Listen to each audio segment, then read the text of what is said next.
చంద్రగ్రహణం సందర్భంగా భద్రాచలం రామాలయంలో గ్రహణ అనంతరం సంప్రోక్షణ జరిగింది.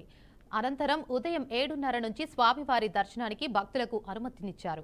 తెల్లవారుజామున 3 గంటలకు ఆలయాన్ని తెరిచి ఆలయాన్ని శుద్ధి సంప్రోక్షణ సుప్రభాతం ఆరాధన సేవ నివేదన పూజ కార్యక్రమాలు నిర్వహించారు. అనంతరం ప్రధాన ఆలయంలో సీతారామ మూలమూర్తులకు అభిషేకం చేశారు. చంద్రగ్రహణం సందర్భంగా భద్రాచలం రామాలయంలో గ్రహణ అనంతరం సంప్రోక్షణ జరిగింది. అనంతరం ఉదయం 7:30 నుంచి స్వామివారి దర్శనానికి భక్తులకు అనుమతినిచ్చారు. ఇక ఇదే అంశంపై మరింత సమాచారాన్ని మా ప్రతినిధి రాజేంద్ర లైవ్ ద్వారా అందిస్తారు. చెప్పండి రాజేంద్ర. సంపూర్ణ చంద్రగ్రహణం అనంతరం అన్ని దేవాలయాల్లో భక్తులతో కిటకిటలాడుతున్న పరిస్థితి కనపడతా ఉంది.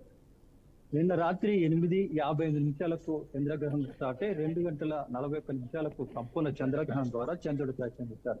ప్రపంచ వ్యాప్తంగా 85% మంది ప్రజలు సంపూర్ణ చంద్రగ్రహణాన్ని వీక్షించడం జరిగింది. అయితే తెలంగాణలోని ప్రముఖ దేవాలయాలతో పాటు చిన్న చిన్న అన్ని దేవాలయాలు కూడా నిన్న మధ్యాహ్నమే దేవాలయాల ప్రధాన ద్వారాలు మూసివేశారు. ఈ రోజు తెల్లవారుజాము సంప్రోక్షణ అనంతరం భక్తులకు అనుమతి ఇచ్చారు.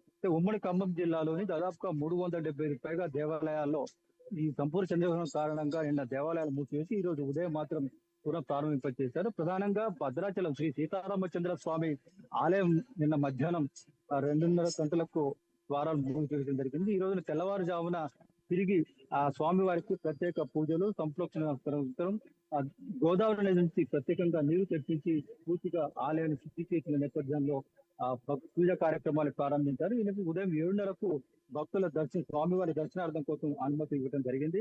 ప్రధానంగా తిరుమల మండలంలోని శ్రీ వెంకటేశ్వర స్వామి ఆలయంతో పాటు పాల్వంచలోని పెద్దమ్మ తల్లి ఆలయం ఇతర ప్రాంతాల్లో ఉన్న ప్రధాన ఆలయాల్లో కూడా ఈ రోజు ఉదయం నుంచి భక్తుల దర్శనార్థం కోసం ప్రత్యేక కార్యక్రమాలు నిర్వహించిన పరిస్థితి కనపడతా ఉంది. సంపూర్ణ చంద్రగ్రహణం కారణంగా అన్ని దేవాలయాల్లో కూడా భక్తి శ్రద్ధతో ప్రత్యేక పూజా కార్యక్రమాలను నిర్వహింపచేస్తారు. ఈ నేపథ్యంలో భక్తులు కూడా అధిక సంఖ్యలో ఆలయాలకు తరలి వెళ్లి ప్రత్యేక పూజలు కూడా నిర్వహించే పరిస్థితి కనపడతా ఉంది. ఇప్పుడు తెల్లవారుజామున 4 గంటలకే దేవాలయాలకు చేరుకొని పూజలు కార్యక్రమాలను ప్రారంభింపజేశారు. దీప నైవేద్యాలతో భక్తజనం దేవతా మూర్తులకు పూజా కార్యక్రమాలు నిర్వహింపజేశారు. ఉదయం 6 గంటల నుండి అన్ని ఆలయాలు కూడా కిటకిటలాడుతున్న పరిస్థితి కనపడతా ఉంది. 9 గంటల వరకు కూడా అన్ని ప్రాంతాల్లో కూడా భక్తులతో ఆలయాలు జనసంద్రంగా మారిన పరిస్థితి కనపడుతుంది. భద్రాచలంలో మాత్రం అత్యధికంగా భక్తుల సందడి నెలకొంది. తెలంగాణ వివిధ ప్రాంతాలతో పాటు ఆంధ్రకు చెందిన పలు ప్రాంతాల నుంచి కూడా భక్తులు అధిక సంఖ్యలో భద్రాద్రి రామయ్య దర్శించుకునేందుకు కూడా భారీగా తరలి వచ్చిన పరిస్థితి కలుగుతుంది.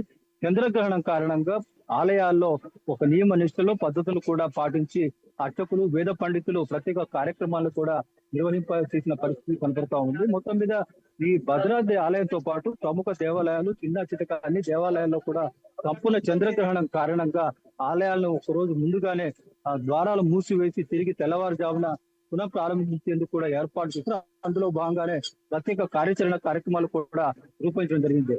అయితే రాజేంద్ర, ఆలయాన్ని శుద్ధి చేసిన తర్వాత భక్తులది రద్దీ ఎలా ఉంది అండ్ అలాగే ఎలాంటి పూజలు జరుపుతున్నాయి? హోమాలు యజ్ఞాలు ఏమైనా అవుతున్నాయా లేక ఏంటి అంటారు అక్కడ?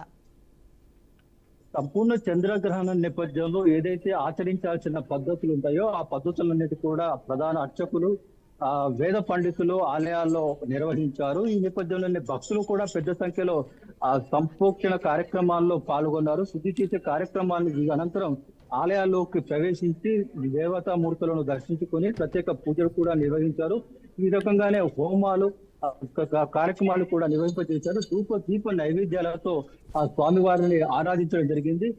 అన్ని వయసుల వారు కూడా భక్తులు ఈ చంద్రగ్రహణం నేపథ్యంలో ప్రత్యేకంగా కూడా ఆలయాలను దర్శించుకుని భక్తి ప్రవృత్తులతో దేవతా మూర్తులను ఆరాధించిన పరిస్థితులు కనిపిస్తా ఉన్నాయి.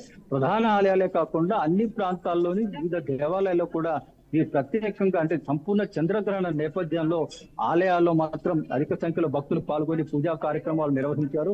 దేశ సంపూర్ణ చంద్రగ్రహణం అనంతరం అనుసరించాల్సిన పద్ధతులు విధానాలపై కూడా అర్చకులు ముందుగానే ప్రచారం చేసిన నేపథ్యంలో భక్తులు కూడా అదే తరహాలో పూజా కార్యక్రమాలు నిర్వహించారు. ఈ సందర్భంగా ఉమ్మడి ఖమ్మం జిల్లాతో పాటు అనేక ప్రాంతాల్లో కూడా ఈ తరహా వ్యవహారాలు మాత్రం పెద్ద ఎత్తున నిర్వహించడం జరిగింది. Right, thank you for the update Rajendra.